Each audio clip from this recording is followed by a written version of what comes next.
Central School District Board of Ed meeting, May 4th, budget presentation.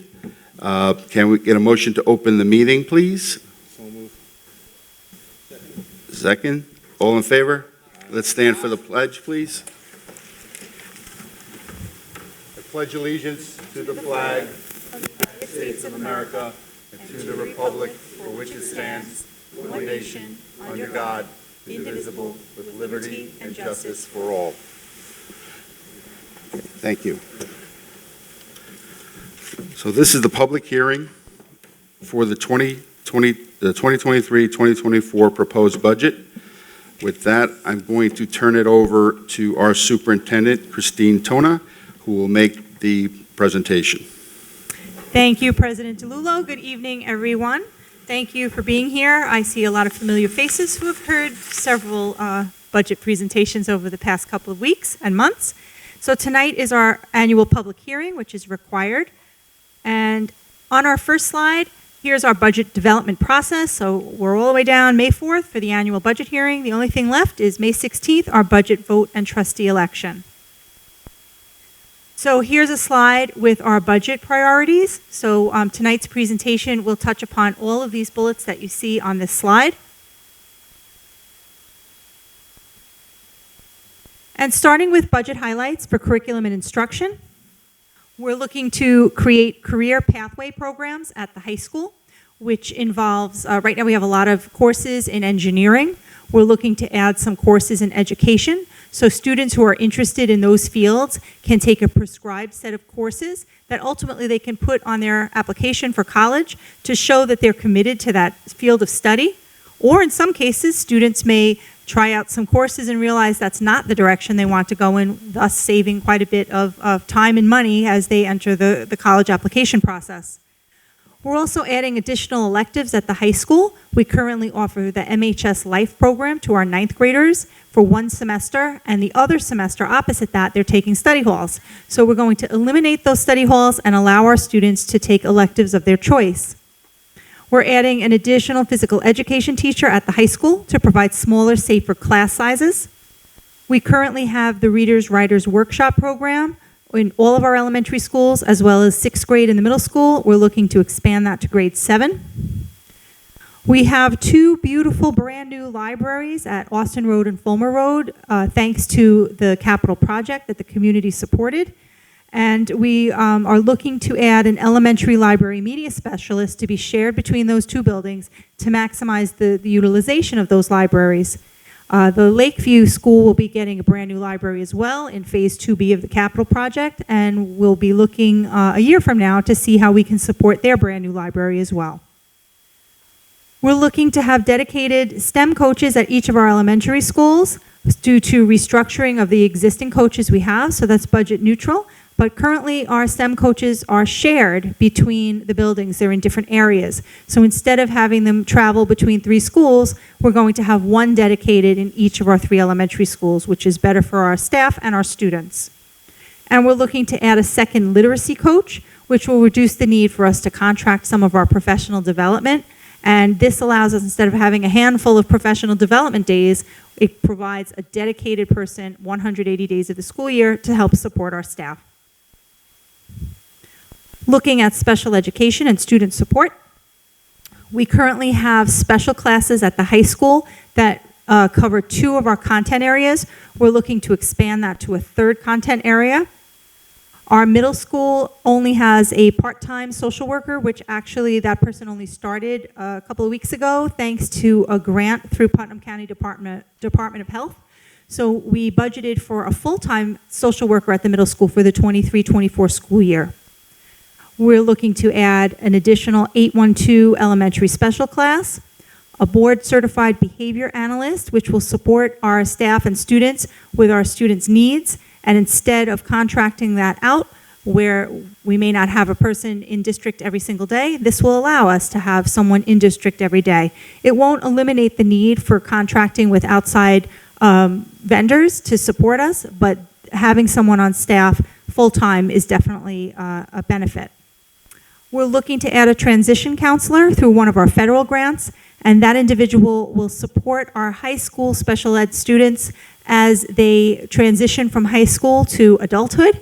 There are a lot of supports and resources out there for our special needs students and their families, and a transition counselor will help connect our students with those resources so that they can be successful adults. And we're looking to expand Unified Athletics, which currently is a basketball team for our special needs students, and we want to add a bowling program as well. Looking at athletics, facilities, and transportation, we hope to create a girls' ice hockey team and a boys' swim team through mergers with other districts, adding assistant coaches for field hockey and girls' volleyball because those two sports are heavily subscribed. Looking at facilities, we plan to refinish the high school gymnasium floor, do abatement and floor replacement in various classrooms throughout the district, and some of those classrooms, those floors are quite original. And we want to do projects throughout the district. We have a very talented buildings and ground staff that include plumber, electrician, carpenter. So a lot of the work that's needed to be done in the district, we're very fortunate we have the staff that can take care of that.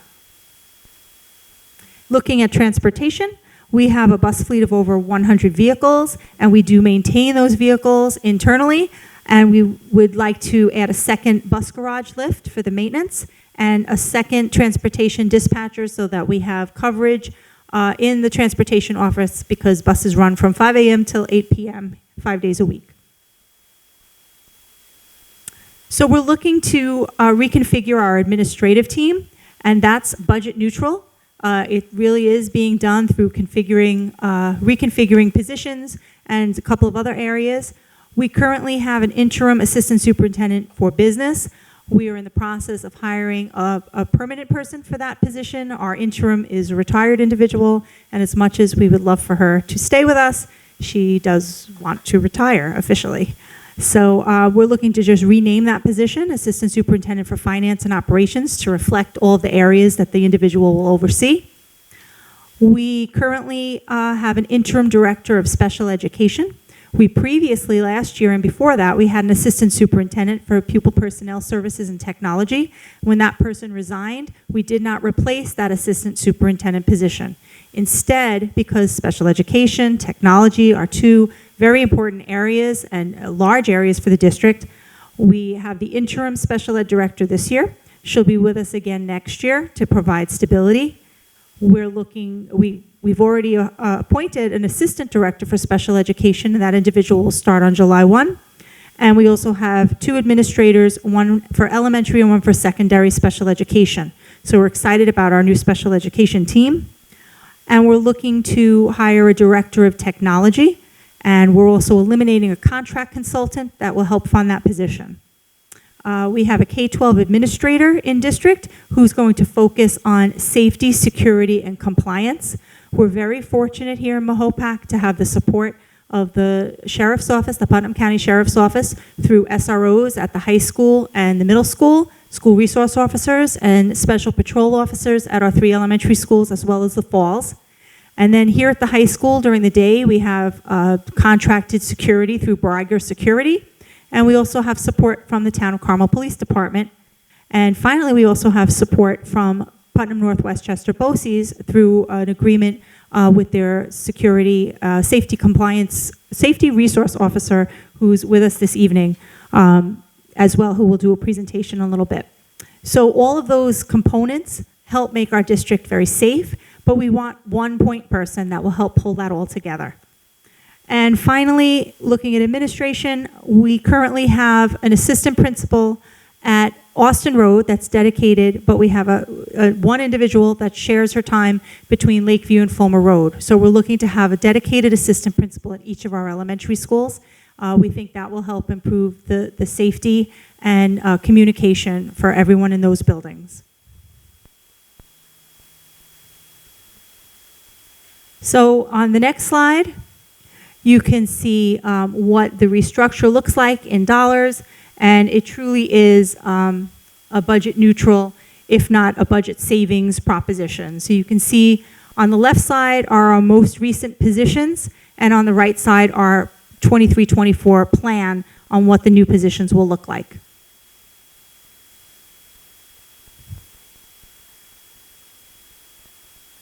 So on this next slide, you can see our district staffing broken down by bargaining unit. And at the very bottom, right before total, we have 14 non-represented individuals who are managerial, confidential, or administration positions that do not belong to a bargaining unit. So you can see the current staffing in each of those bargaining units for a total of 747 employees. And we're looking to add a total of 8 positions in 23-24, and all of those positions I've shared with you: the elementary assistant principal, the assistant special ed director, director of technology, literacy coach, behavior, board certified behavior analyst, a special ed teacher, library media specialist, and transportation dispatcher. So on this slide, you can see the student enrollment. As of March 31st, we're at 3,822. We're estimating a slight decrease of about 46 students across the district. Just remember, across the district means elementary grade levels, different grade levels in the secondary. So 46 students, when you break it down by grade level and building, it really is a couple of students in each grade level. Some are up, some are down. And that's not enough to really make an impact on the staffing needs for next year. And here you can see elementary average class sizes, as well as the number of sections in the current school year. At 76 sections, we're projecting to maintain those 76 sections so that we can maintain small class sizes.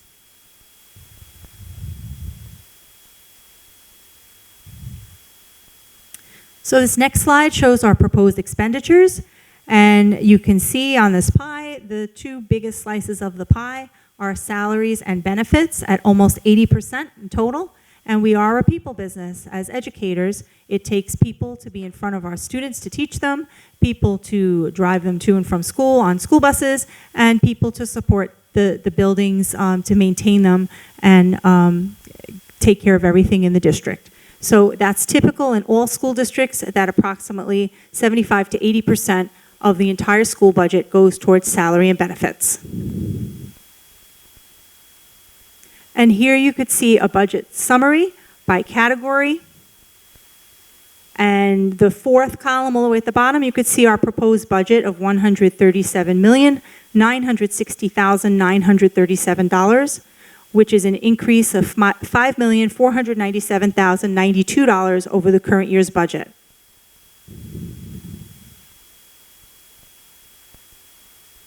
So the components of a budget include 3 sections: administrative, program, and capital.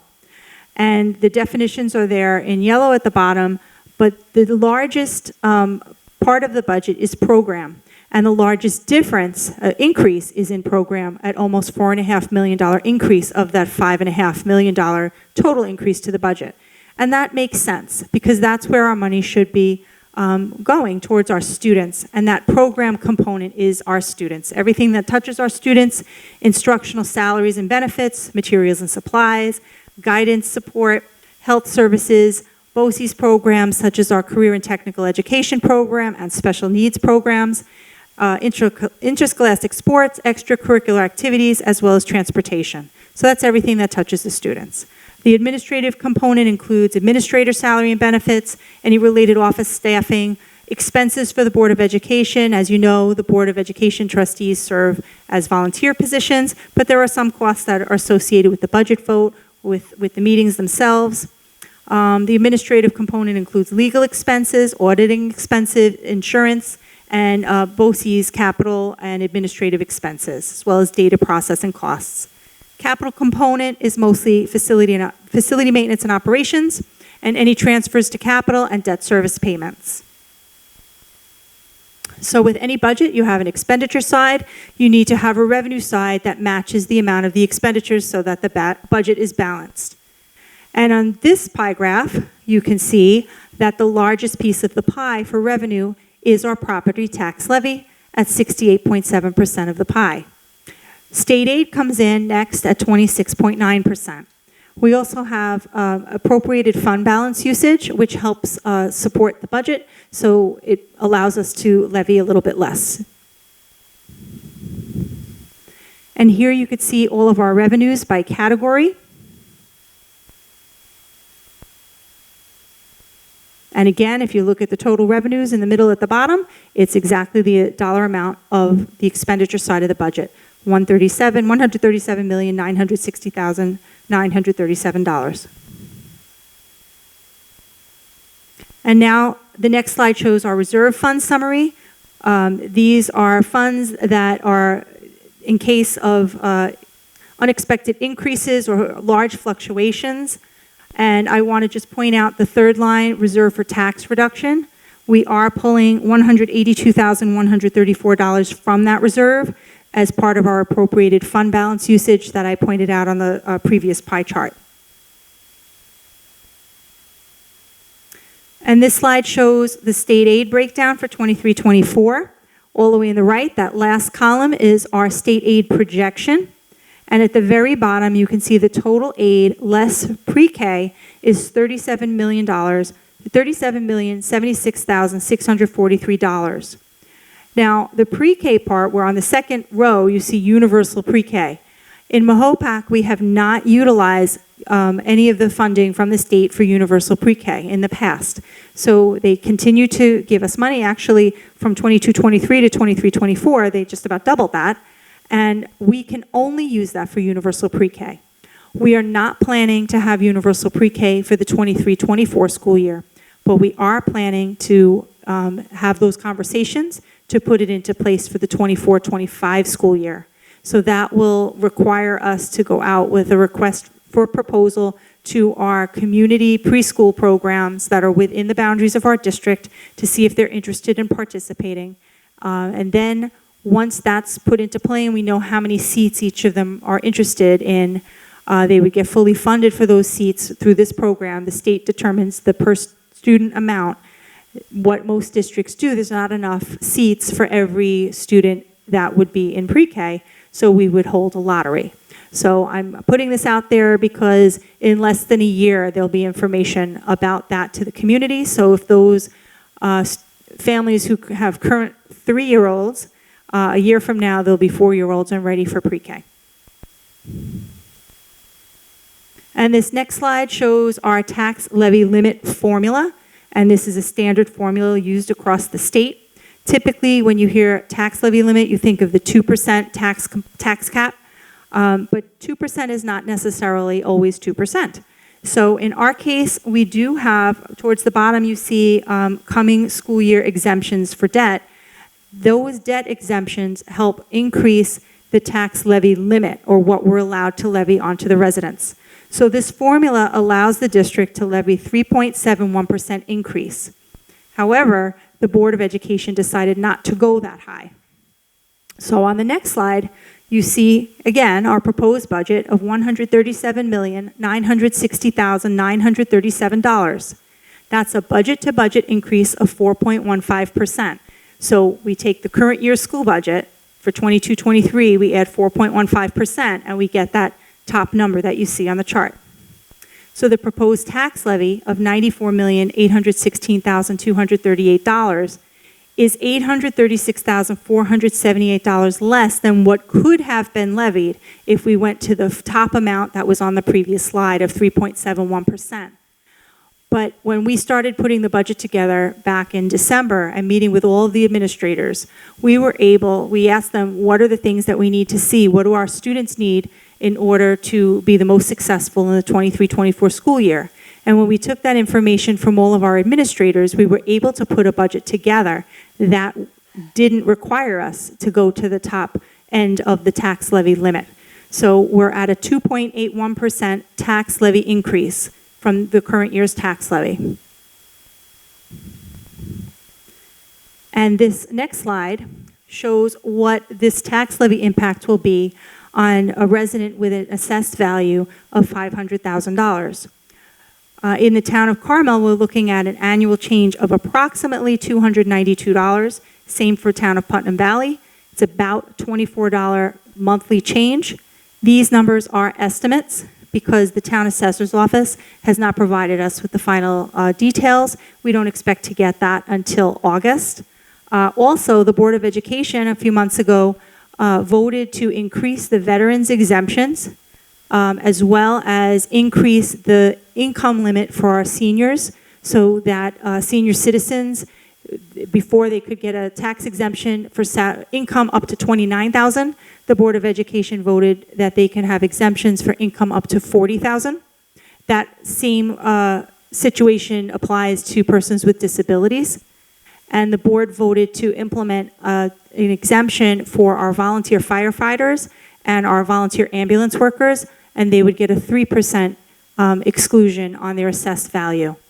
So all of those factors show us that these numbers are definitely estimates until we know for certain from the tax assessor's office who took advantage of those exemptions, and we won't know that until the fall. And the board has promised to take a look at that in the fall as well to see if they want to vote on any increases at that point in time. So this next slide, we all received, I think, because I got mine in the mailbox yesterday, our assessment information for 2023.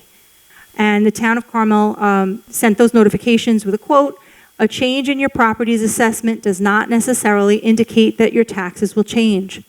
So when I opened up my envelope, I was a little shocked, and I saw a $75,000 increase in the assessed value of my home.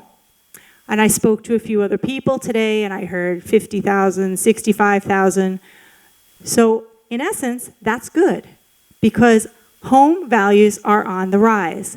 So when our assessed values increase, if everyone's home value increases at the same percentage, it's still the same tax levy that's going to get divided up amongst the residents. So just because your assessed value increases doesn't mean that your school tax and your property taxes from the town will necessarily increase, because all of that is based on the percentage of the pie. So when you look at the total assessment now of the town, if everyone's assessed value goes up $50,000, you collectively put all of the home values together, and that's a much bigger number. But the tax levy is still the same number. So I hope that that helps. So I put a couple of bullets on here about real estate values in our region have definitely increased. And again, that's good for all of us when our property values increase. It's good for our school district. It makes Mahopac even more of a desirable community. And homes, we have to remember, are assessed at full value.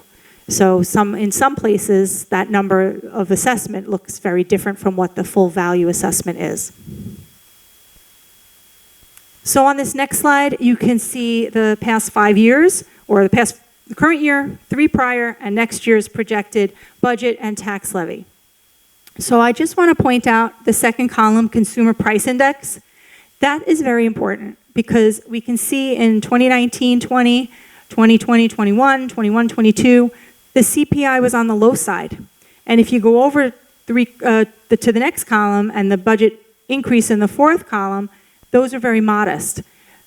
If you look at the current year, a year ago we were looking at a CPI increase of 4.7%, and the budget increase was 3.99%. Now if you look at what CPI is currently at 8%, we were able to put a budget together with a 4.15% increase.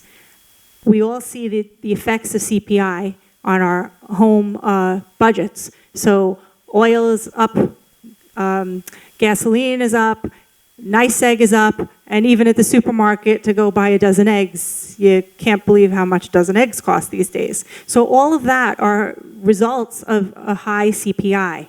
So we're happy that we're able to present a budget that's at almost half the CPI level, as well as a 2.81% tax levy increase. And this next slide shows our budget vote history for the past 10 years. So last year, we had to have a revote in June, and you can see, if you look at the last column, the percent yes, in most years, in the past 10 years, this district has had over a 60% yes vote. Last May, when the budget vote failed, the percent yes was 49.8%. It was very, very close. So you could see it was an 8-vote difference.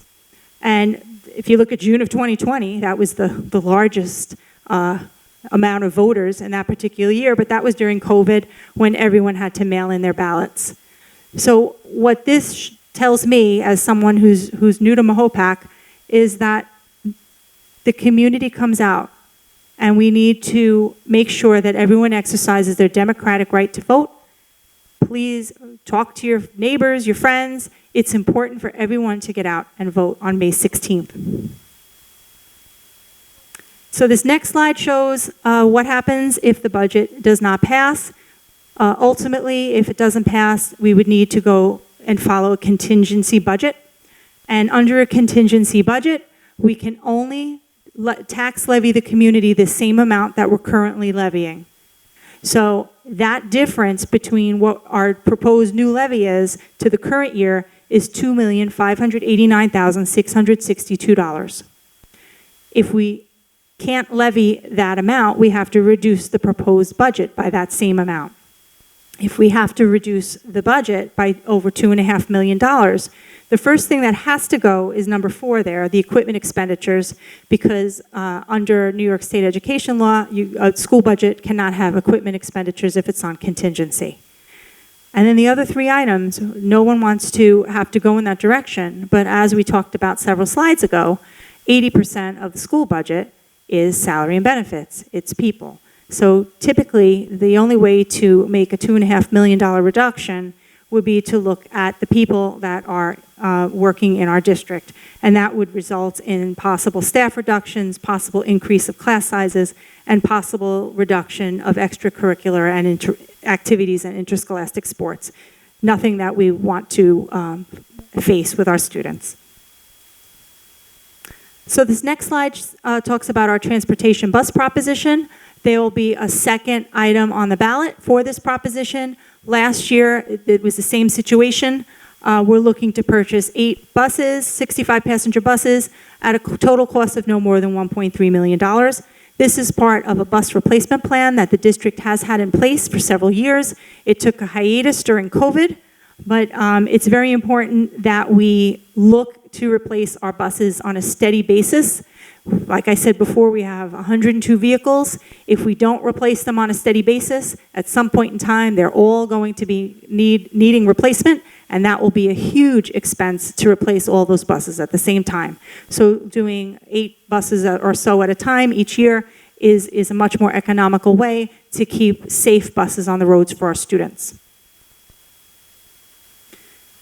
And just to summarize again how this budget benefits our students, just a few highlights. I'm very happy with everything that we were able to include in this school budget. We expand our commitment to STEAM, science, technology, engineering, the arts, and mathematics through a STEAM coach in each of our elementary schools, additional engineering courses at the high school and the middle school.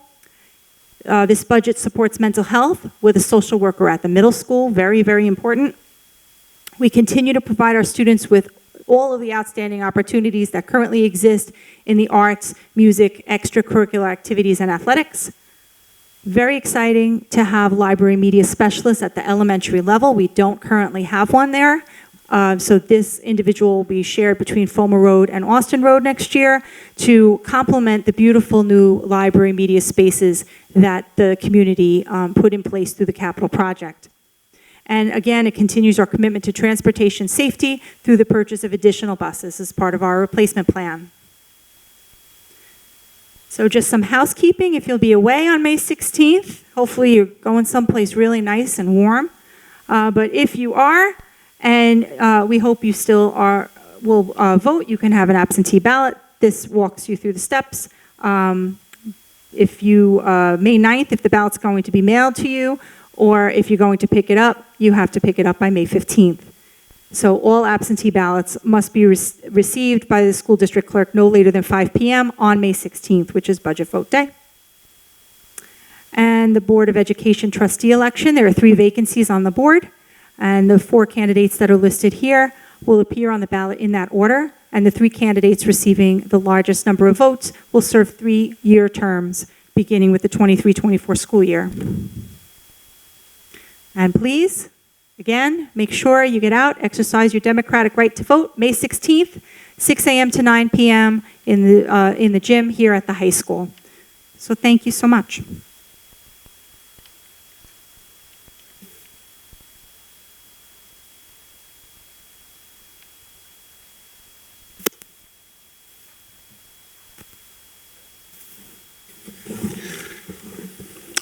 Okay, so let's give Ms. Tona a chance to catch her breath and have a sip of water after a half an hour talking there. And does this make it over a dozen presentations?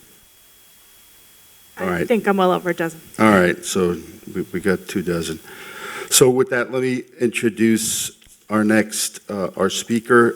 I just met him for the first time today, and I'm very happy to present Frank Uglieri, who is the PNW BOCES Regional Safety Coordinator, and will present on the safety plan that we have, as much as he can share with us. Thank you.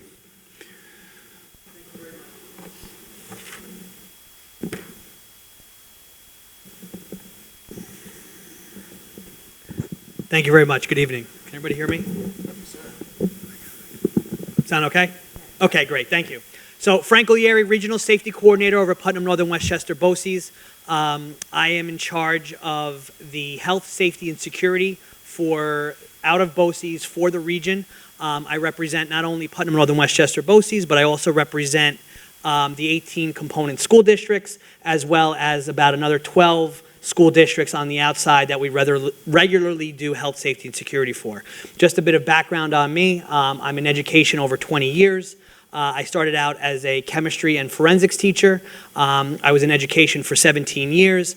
My introduction to safety came on day 3 of my teaching career because that was 9/11. And I got really involved in the health, safety, and security response of my own school district, my own school. I worked very closely with the state police and a number of organizations throughout that time, which then allowed me to transition into this role here, which I started in July of 2017. I think I started on July 7th of 2017, and I think my first trip into Mayapack was probably like July 15th of 2017. So I've been really closely involved with Mayapack and the health, safety, and security work and projects that everybody has done. So I'm here today to kind of give you an overview of what some of that safety and security looks like. I do want to be mindful that there are certain things that I am and are able to cover and certain things that have to remain confidential, right? And that's always one of the difficult parts when it comes to a safety and security conversation with the public, because one of the things that we know when it comes to acts of targeted violence is that harmful actors are always doing research and trying to look at ways. So when in education and a lot of things in the world, we talk about this idea of best practices. We don't have best practices, we have better practices, because we have to constantly work at safety and security, right? We can't stop at any given point. We have to constantly improve. So with that being said, I do want to just take you on an overview of some of the things that are occurring and have been occurring in the districts, right? So there are things like safety plans, safety teams, there are drills, there are constant assessments that are happening and taking place. We're doing things that are, moving that safety conversation to the future, like reunification. We have SROs, SPOs, as Superintendent Tona mentioned a little while ago, right, on top of other physical infrastructure improvements that are being made. So I'm going to try to give you an overview of all of those things to kind of hopefully make people a little bit better, well-versed in what's going on. So with that being said, the first thing I want to kind of hit is the district safety plan. The district safety plan came out of the SAVE legislation, which was enacted in 2001. Again, it was a response. When we look at school safety, we look at school safety in timelines, right? So unfortunately for us, a lot of those timeline milestones are tragedies and have changed the response of the landscape, right? So for us, one of those things was Columbine, right? So out of Columbine came the SAVE legislation and came this idea of having district-level safety plans. District-level safety plans are housed at the district website. It is submitted to the state every year. It is a public-facing document. It is a 30,000-foot view document of what the safety, violence prevention plans are, communication methods in the event of an emergency that the district will use and employ to respond. That document is reviewed annually. Again, it's just various highlights, and it has appendices of some of those plans that the district has. So for instance, you know, during the budget presentation, they were talking about, you know, COVID, and obviously, you know, again, still, you know, in the tops of some people's minds. One of the things that had changed in the district level safety plan was during COVID and after COVID, there was a requirement of the district to put in their pandemic plan as an appendix, right? So, you know, one of the things that we're looking forward to as the future, and we're still waiting from some state guidance on it, but the idea that we're going to put in a remote learning piece to that, right? So we all had to create a remote learning plan for our students during COVID, right? So they want to kind of codify some of that stuff so it then becomes part of the district safety plan, because in the event of an emergency, and that emergency could be anything, right? Like, when we talk about district safety, I mean, you know, the idea of a flood, right, can cause a building to be uninhabitable, right? So we have to have some kind of continuity of operation, so we want to make sure that there's some kind of remote learning plan in place. Then there is, again, a much more targeted, granular view of the safety plan, or safety planning, I should say, which is the building emergency response plan. And that is a building-specific, confidential document that ranges from 60 to 100 pages, right? That is basically meant to do a number of things. It's meant to provide a number of functional annexes, threat and hazard specific annexes, which are protocols and procedures to respond to a variety of emergencies, right? So to give you an example of a functional annex, it would be an evacuation plan, right? So the evacuation plan for Mahopac High School is very, very different than the evacuation plan for Mahopac Middle School. And it talks about evacuation plans, evacuation routes, it talks about rally points, sites, locations, right? Different levels of shutoff, like really specific things that we want to have and have talked about, but also to remain confidential, because we do not want this to get into the wrong hands.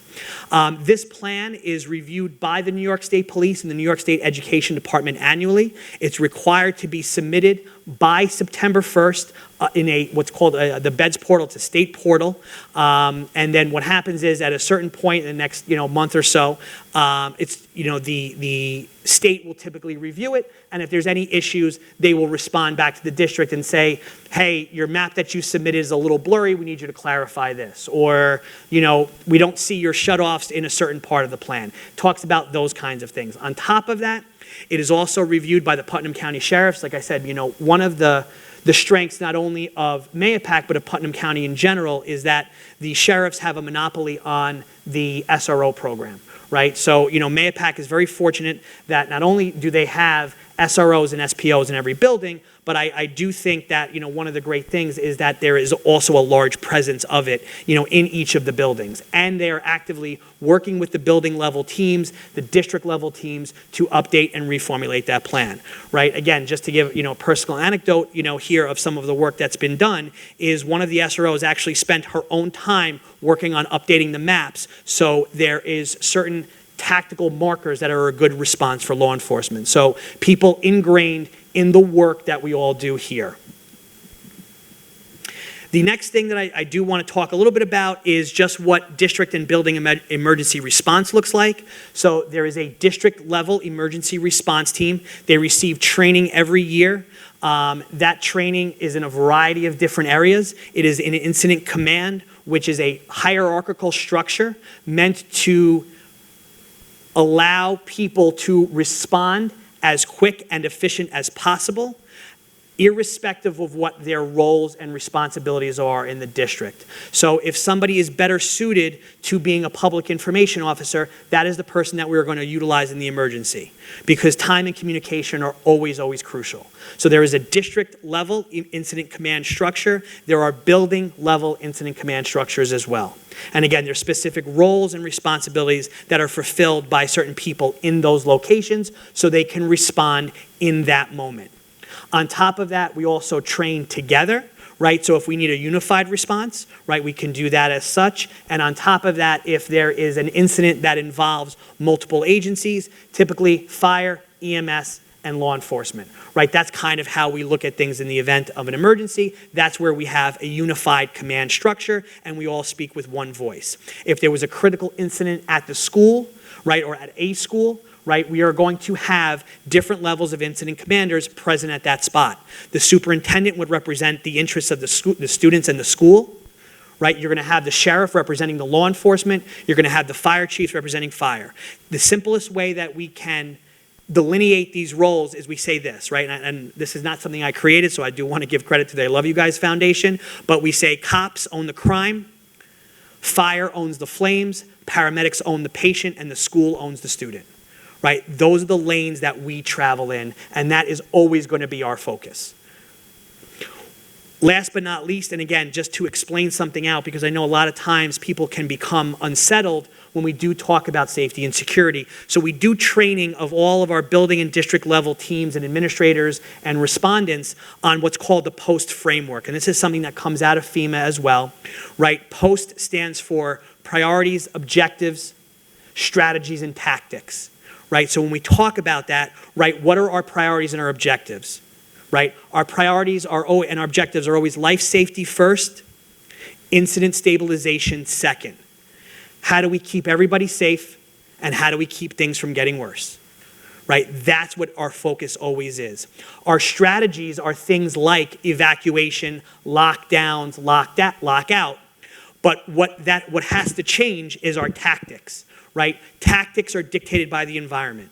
Right, you all have been through a fire drill at some point in your life. You've heard the fire alarm go off, you have evacuated a building. That's a strategy. Evacuation is a strategy. The tactics change when that exit becomes blocked. You have to do something different. So we work through building that level of complexity, not only with our teams and our staff, but our students as well. Just again, to give you a high level of view of some of the monthly things that are taking place, right? There is a district-wide safety committee that comes out of the rescue legislation where we talk about health and safety issues, right? Slips, trips, and falls, accidents, AEDs, CPR, Narcan, drills that are taking place in buildings, concerns. It's made up of a number of stakeholder groups, okay? We also have building and I don't have it here, but we also have building and district level safety teams, right? So again, just to give you a high level view, these people are meeting monthly, right? And during those monthly meetings, they're doing after action reviews of things that may have happened in the school. They're doing after action reviews of things that may have happened in the region, the country, right? Most notably the swatting events, right, that we've been dealing with, right? We've been dealing with crises around the country. You know, Nashville being one of the most recent in memory, right, that we're dealing with and we're talking about, because we have to go back to that idea of better practices. How can we become better, right? We also have ICS team meetings where we invite the assistant principals from each of the buildings to come together in a small group to talk about what's going to be our goals and objective for this year. What are we going to try to work on? Where are some of our weak points? And it's a very candid and frank conversation, right? How can we work to respond better? What are the needs that we see? Also, there is a regional crisis team that I co-facilitate down at BOCES once a month. It's made up of clinicians, mental health, psychologists, social workers, school counselors, and a number of community partners, like from the Child Advocacy Center, from the Bereavement Center, places like that, where we talk about crises and how best to help the mental health response and also the recovery piece. I do, and again, if this is a public session, so I do want to publicly thank MAYAPAC, because in both crisis teams, we have senior members that we do rely on in a crisis and are usually some of always the first to respond. Right? So again, just something to give an example of, that doesn't affect MAYAPAC directly, but, that affected us at BOCES, right? If I can just give a personal anecdote, is we did have a car accident that happened last week where a car crashed into a bus, right? That involved 9 people, right? 4 of them being our BOCES students, right? So we put out a call for help if we need it, because to not only help and respond to our component school districts, but our BOCES as well, right? So we only had to be on standby, but again, MAYAPAC is one of those first members to jump on and say, what do you need, where do you know? It's basically like a mutual aid agreement that we have within the schools. We also have bi-monthly meetings, right? So I chair the Regional Safety Committee, which is made up of directors of facilities and directors of safety and security and other building and district level security professionals. We have 2 members from MAYAPAC that are regular members of that committee. And again, we talk about safety incidents, crises, those types of things. Most recently, we had the Putnam County Sheriff, one of the sergeants on, and we had somebody from Westchester County to talk about best practices in safety and security, and we talked about when we have capital projects, some of the things that law enforcement would like to see moving forward, right? We also most recently talk about things like lead and water, right? So it's health, safety, and security. I also facilitate the Regional School Nurses Committee, which all the Mahopac nurses are a part of, right? And again, we provide it, every other month, we provide not only professional development, but a forum to discuss and share best practices. And again, publicly, I do want to thank Mahopac because their nurses shared their bus accident protocol as an exemplar for some other nurses to use and to then take back to their own district. So part of this is to kind of create an information sharing forum. We have an administrators regional crisis team. Again, I co-facilitate that, and we have one member from Mahopac, a Mahopac administrator. It's the principal of Mahopac High School, Dr. Lawrence, who is, again, someone who is there in a crisis to help out a district in the event that there is a crisis that they need to deal with from the administrative lens, right? So again, just super thankful, again, publicly to Mahopac for being, part of that. Some other things, right? Drills. New York State education law requires that there are 12 drills plus 1 early dismissal that takes place every year, right? So we have 8 evacuation drills, 4 lockdown drills, and 1 early dismissal drill. On top of that, out of our office and as a better practice, we recommend that the districts will also attempt, because we can't require, but that they attempt to do shelter-in-place drills, lockdown drills, and reunification drills. And I will say in my 6 years here, including this year, and actually, even while we had some students, when we were coming out of COVID, we worked on all of these drills here at Mahopac, not only the required, but the recommended as well. Most notably, probably about a month and a half ago with some of our elementary schools. So again, I want to just be able to give a kudos from my lens to the district. And with the drills also comes this level of audit and review, right? So like when we look at the lockdown drills, right, and I'll just, really quickly go through the 5 protective actions that we have, right? So there's shelter in place, hold in place, evacuate, lock out, lock down, right? So in case anybody, just so that you could hear this and be aware of these, a shelter in place, something bad's outside, we want people to stay inside. For those of you that remember from, the good old days, those were the weather drills, right? So when we had high wind and things like that, that's evolved into a shelter in place drill. A hold in place drill is basically we need to kind of keep the hallways clear and have everybody stay where they are. Typically it's for like an administrative matter or a medical emergency. We need to get, like EMS in quick because something is going on in the building.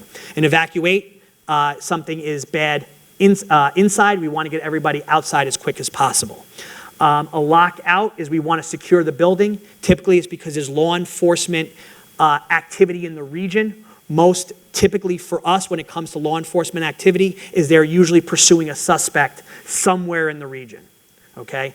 And then a lockdown is when there's an imminent threat of violence right outside or right inside the building. That's what we go for, right? And that is probably the most serious, quote unquote, of the actions, and that's when you have everybody coming, right? Meaning law enforcement, sheriffs, and things like that.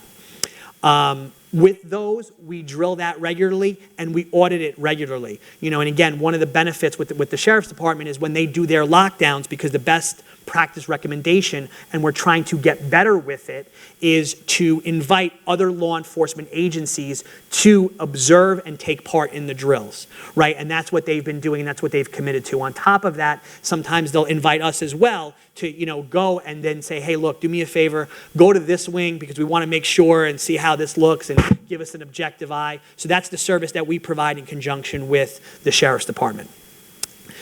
Some additional safety measures that are taking place in the district, just again to make everybody aware. There are school resource officers, special patrol officers, again, which we've really, we hit it a lot, but I don't think we can hit it enough because that's the partnership, right?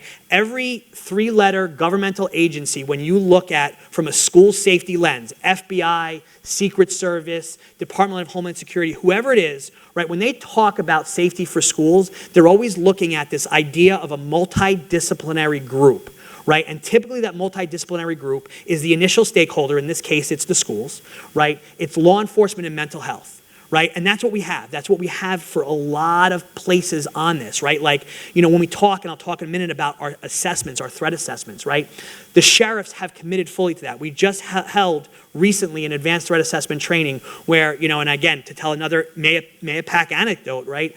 When we started to bring this to the region in 2018, right, Mayapack had an entire table.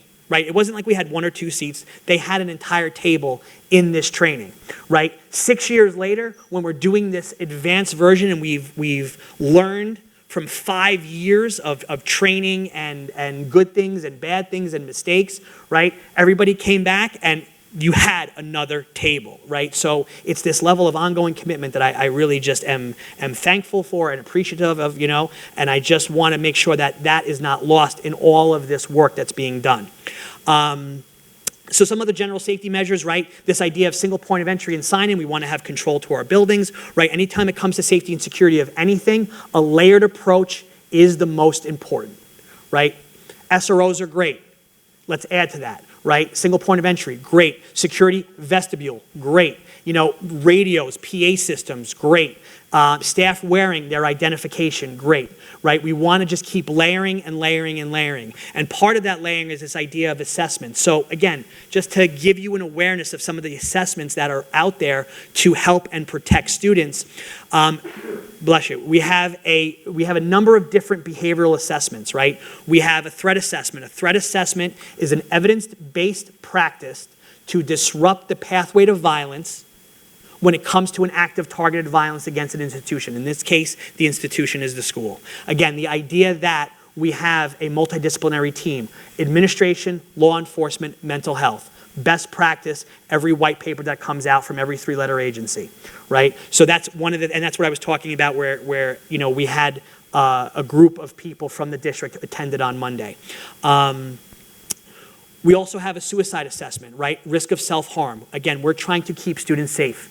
And we're trying to keep them secure, right? And sometimes that's protecting them from themselves, right? So again, that's another assessment we have. We also have a Handle with Care program. And again, I'm very, very thankful to Mayapack because when we look at this Handle with Care program, so what the Handle with Care program is, just so everybody's aware, if there's a call of service, fire, law enforcement, EMS, 911, Child Protective Services, Department of Health, to a home or a location where a school-aged child is present, they will notify me of the name and address, and I will notify the school district, right? So what that is again, they receive no other information, but they may have to handle this child with care, right? So if, you know, Johnny shows up without his homework and there was a Handle with Care notification, we might not be going after him too hard. We might give him a day or two pass, right? Because there is some underlying issue.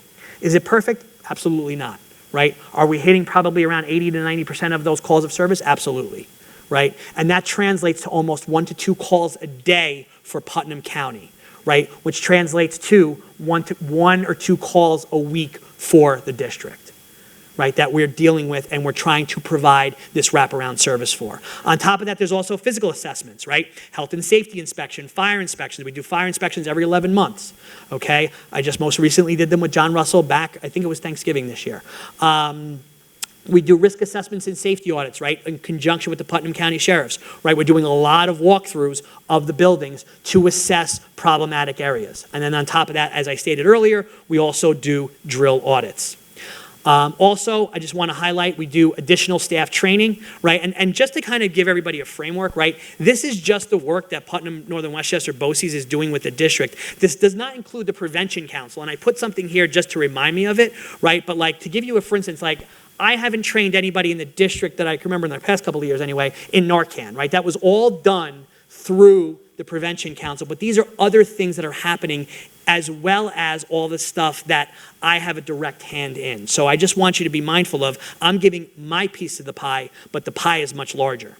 But we have, you know, CPR first aid training, stop the bleed training, right? So again, this idea, we want to create a robust, immediate response, right? So there's something called the immediate responder philosophy, right? You have your law enforcement, you have your paramedics, you have your fire department, they're first responders, right? We are trying to create a culture here and in the region of immediate responders, right? I can call 911, they can get here as fast as possible. My SRO can sprint across the building, but who's going to be there at that moment? Who's going to treat the incident at that moment is this immediate responders. So that's why we're doing these trainings above and beyond of what is required, right? Every superintendent's conference day, my office is involved in some sort of training. It's either some safety training or some situational awareness training, right? On top of that, like every summer, we are meeting with the administrations, right? This past summer, you know, when Superintendent Tona started, we met for 2 hours to go over with the building administration, with the district administration, because there was a lot of new faces in the district, you know, some of the things that we needed to consider as a district for safety, right? The year before, we talked about our reunification plans, right? I think the year before that might have been that COVID reopening year. We were talking about COVID and how to bring people back safely and all those types of things. So this is happening on an annual basis, and sometimes, again, at least with the superintendent's conference days, right, that's also happening many times a year, because every time you have a superintendent's conference day, we are usually involved. And then some other, you know, infrastructure improvements, right, and you're seeing some of them already, right? The secure vestibules, the swipe access, right, these are lessons learned, right? How do we get people secure, but also how can we keep the building as safe as possible while trying to maintain a good educational environment, right? Upgrading our PA systems, right? Communication in an emergency is always crucial, right? Radio updates, right? Trying to label, you know, the building and the doors uniformly, so when first responders are coming, they'll have an idea of where they're going, right? Because sometimes the first time that a first responder sets foot in the building is when there's an emergency, right? So we want to make that as simple as possible. So I tried to be as concise as possible. The PowerPoint was really more for me than for all of you to kind of keep me focused. But I tried to hit everything, but if there's any questions from the board, I'm happy to address them. We have one question in regards to this slide. I think it was in regards to the building coordination. Discuss the agencies that we shared Yes. the confidential plan with. But I noticed that the Carmel Police Department isn't in there. So yeah, so like when I'll explain that maybe a little bit more in detail, right? So typically what happens is this change started in 2016, right? So in 2016, the requirement from the state was that we upload the plan to what's called the BEDS portal. The New York State Police have access to the BEDS portal. All other agencies at that time were receiving hard copies. Now, and again, that included the Sheriff's Department, who were SROs at the time. What happens now is that all agencies that I'm aware of, right, have access to this e-justice portal where the plans are. At the meeting today, and again, Superintendent Tona, I'm going to ask you just because you were with me, when we spoke about at the district safety committee today, and one of the SROs were there, we were talking about Carmel PD having access to the e-justice portal along with all of the other local PDs. And I believe the answer was yes. I believe that's the answer that we got back. You know, so some way, shape, or form, it is being shared with Carmel PD. I'm talking about who I work with directly. So when I speak to the state, I know the state police have seen it, I know the sheriffs have seen it, but I just know from experience in the past, what Mahopac used to do is they would give hard copies to the local police departments, they would sign off on it and would come back. I think that process has now evolved, but that's a district process because it's a confidential plan that they have to release out. So I didn't put it in there because I can't speak to it directly. But I think it just by chance it happened this morning, we had the conversation about it, so I think that was the thing. So I'm 99% sure that's how it's happening. Great question, yeah. And that also goes for all the other local agencies as well, not only Carmel PD, because again, the idea that anybody could be responding. So, you know, even the part-time agencies, even people from Kent PD and other places, I believe have access to that portal. Do the fire departments have access to that? They don't. No, it's strictly law enforcement, so you have to be sworn law enforcement. So one of the things that we talk about when you have a confidential plan like that is like, so for instance, for Mahopac, you have 2 volunteer fire departments, right? The fire chief can come and, you know, potentially review part of the evacuation plans or things like that, but he wouldn't or she wouldn't necessarily have access to the lockdown piece or, you know, some other confidential pieces. But it's only sworn law enforcement. You're welcome.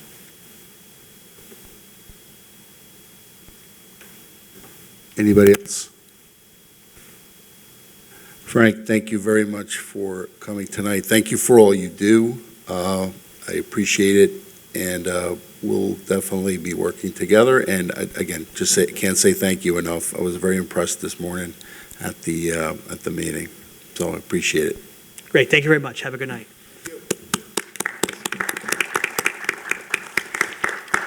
Okay, with that, we have the superintendent report with Ms. Tona.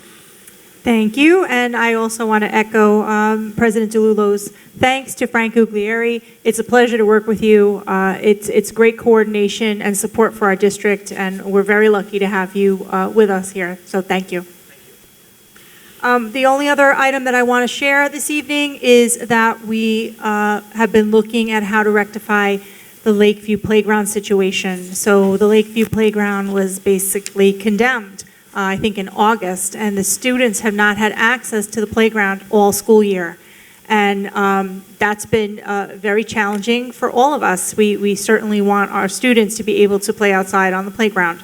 So Lakeview is part of Phase 2B of the capital project, and the work is going to begin this summer there. And I'm happy to share that there is enough funding. We had to have this conversation with our architects and construction manager. There is enough funding in the capital project for us to replace the Lakeview Playground, hopefully this summer, at the latest early fall. So we have been in contact with State Education Department and our architect, and plans are in motion, and I'm happy to announce that this evening. So at the worst case scenario, fall, the students will have access to the playground again, but it'll be a brand new, beautiful playground. So I'm very happy to be able to share that information. Outstanding. That's worth a round of applause. Okay, so thank you very, is there anything else? That's all. Okay, thank you very much. Next is some housekeeping here. So this is, this is I'm going to ask for a motion in a minute. It's basically to use the Board of Ed equipment for the purposes of the district's. All right, thank you. So contract with Putnam County Board of Ed, Board of Elections for machine use during election being held on May 16th. A motion to approve, please. Mr. President, I just wanted to use this agenda as an opportunity to ask a question. This year, are we going to do, good melody question, are we going to record the counting? Because I know we live streamed the counting of the ballots last year. I thought it was great transparency. A lot of people in the community liked it. Are we planning on live streaming the ballot counting again? What do we think, board? I thought it was good last year. I mean, we didn't really talk about this. I don't particularly think there's a need for that, so that would be my point of view. Why not? Why not? Yeah. I know I get typically text updates on ballot counts, but I think it would be nice for the people to be able to see democracy. Yeah, so to explain my reasoning a little bit more, Sure. so in 2020, it was a COVID world, it was virtual, Right. and when everyone mailed and dropped off their ballots, the counting, it was a phenomenal operation run by Melody. There was like 10 tables, people were looking, and they were all counting it, and obviously that's not the way you want to run an election. Typically, you want to use the machines, but one of the positives that I saw was there was a camera on it all day, and everybody saw the counting. So last year I proposed, and it was the will of the board, to live stream the counting process. Right. I see no negatives to it. I only see I will. a bunch of positives, and I got great positive feedback from the community. No one came to me and said, what a terrible idea, transparency. Okay, transparency is always a very good idea, but let me ask a question. Are these scanned ballots or they're hand counted? Absentee ballots or paper. So we're talking about recording absentee ballots? Can we ask Melody to explain the... Yes, please. Thank you. Does Melody have a microphone? Melody, give Melody a mic, please.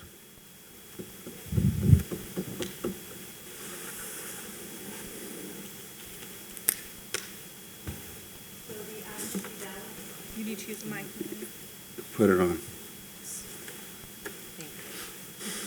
So the absentee ballots would be live streamed if that's the will of the board? So how many ballots do you get typically that are absentee? 100? It really depends on how many are received. So I Even if we get got one. let me finish.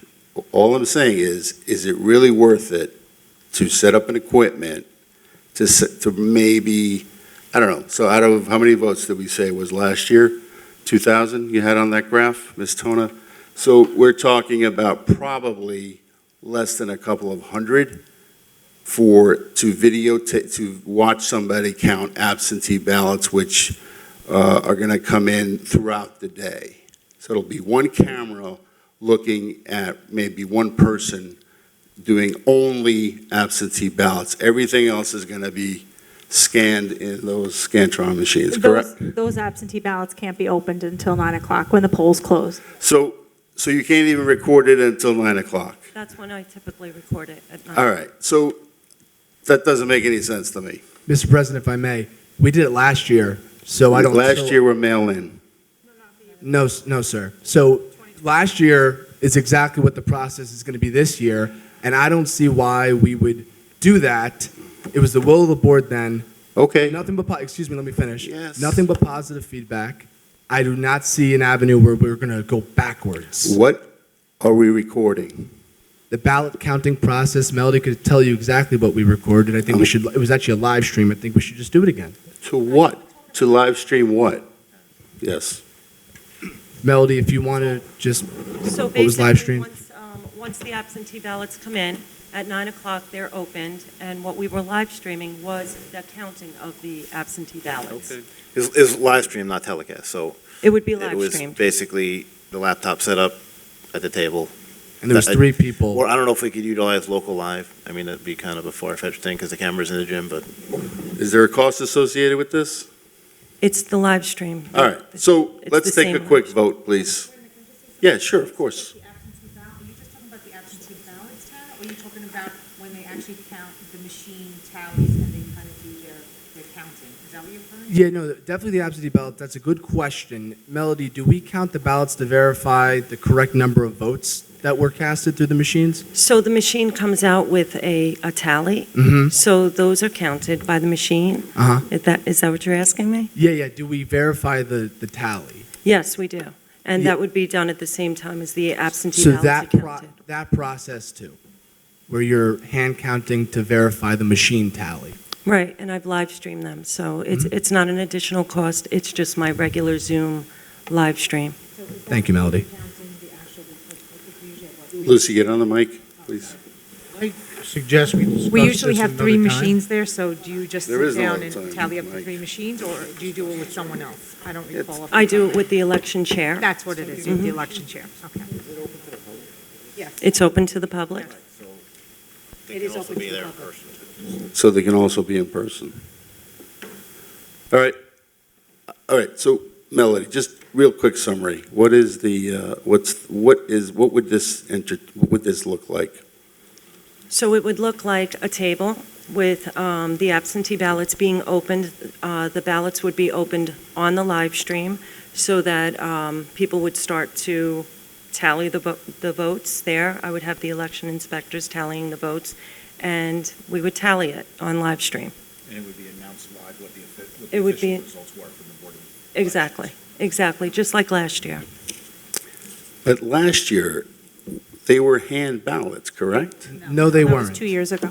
I'm asking Melody. Last year they were because we had to because somebody They- pulled out of the election. So they were paper ballots last year. Okay, So we live streamed it last year, and we live streamed it the year before because it was just the absentee ballots the year before. And the Okay. year before that, it was all paper ballots. okay, so let's take a vote. Let's go. You know where I stand, yes. Well, let me make a motion to live stream the vote on May 16th. So moved. Second, okay, thank you. All in favor? Aye. Aye. Okay. Passed. Okay, anything else? I know, anything else? Yes, agenda item A. What? Agenda item A now, we have to vote on.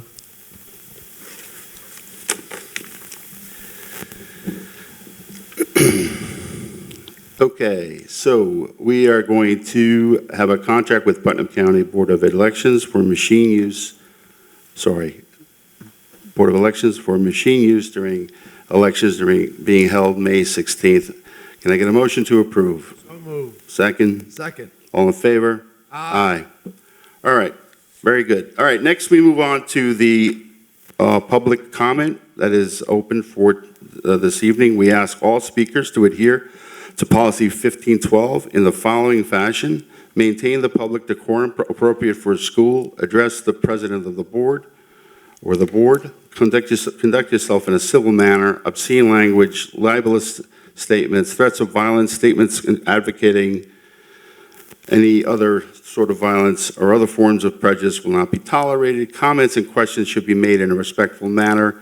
The board, I will be able to cut you off if you deemed any derogatory, inflammatory, inappropriate, out of order. Personal attacks or criticism of any person connected with the district will not be permitted. So I open up the floor for public commentary. Does anybody have? Christine, yeah. Thank you.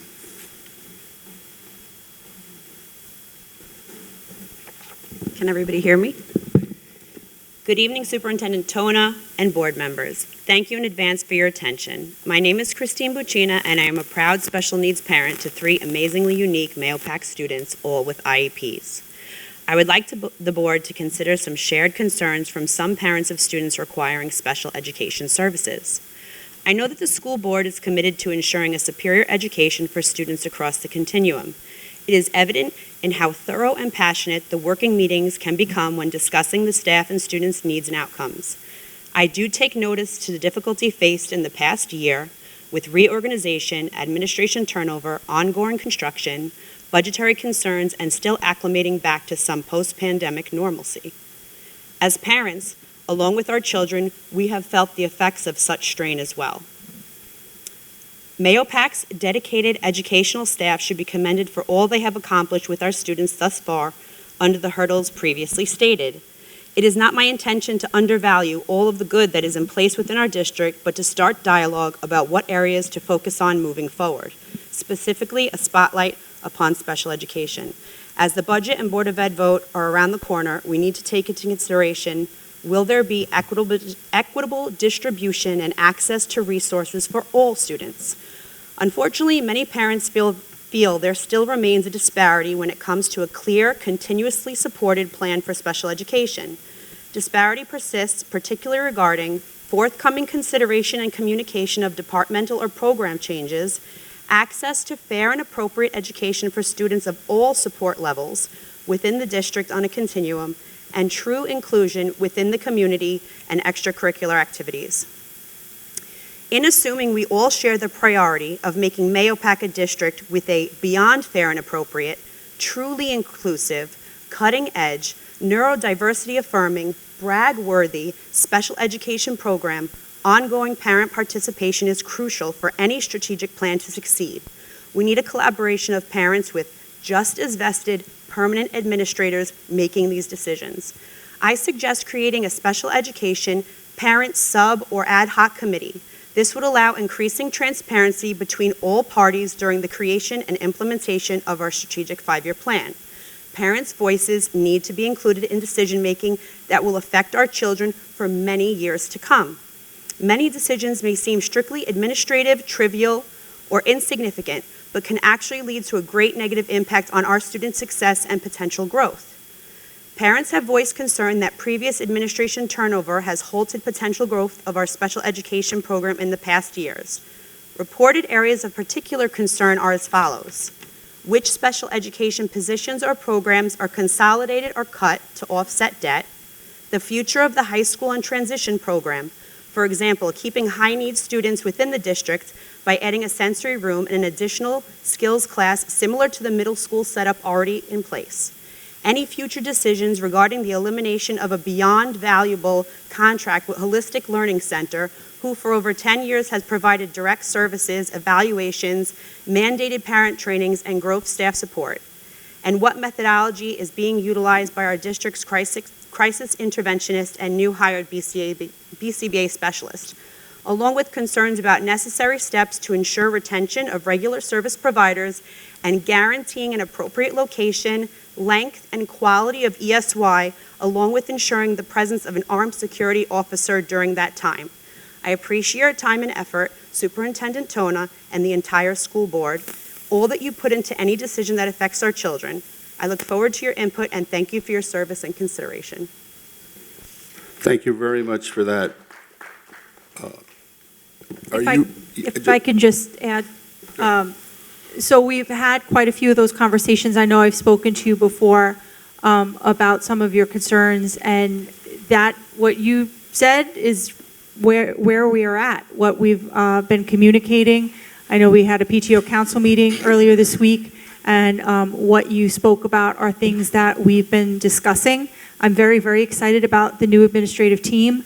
And I look forward to July 1 when they're all in place and our special education parents and SEPTO can meet them. You'll share in their enthusiasm.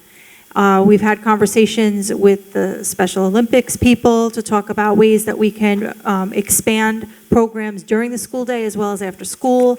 We do wish to maintain students in the district whenever possible, but like you said, it's a 5-year plan. It all can't be done all at the same time, but I do appreciate all of that you summarized tonight. I think it was a good summary of all the things that we've been talking about, so thank you. I also just want to add, are you a member of SEPTO? You are? Because they're right, okay, you know, okay. So I do appreciate your comments. Okay, anyone else? That was it? Oh, yes, that's it? That's it. Okay. This is our final meeting before the vote.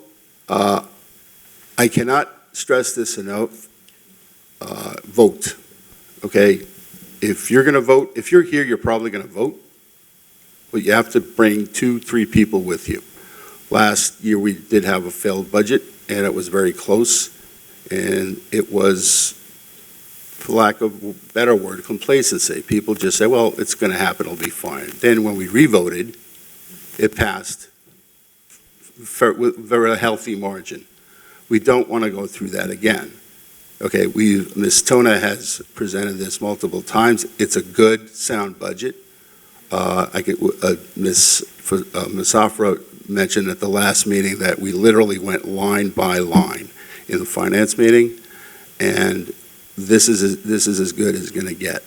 So you have to vote. This is there's a lot of things out of our control in our lives. This is in our control. Please go vote. Okay, thank you. All right, with that, can I get a motion to close the meeting? So moved. Second, please. Second. All in favor? Aye. All right, we'll see you a little later, or we'll see you on the 16th. Thank you.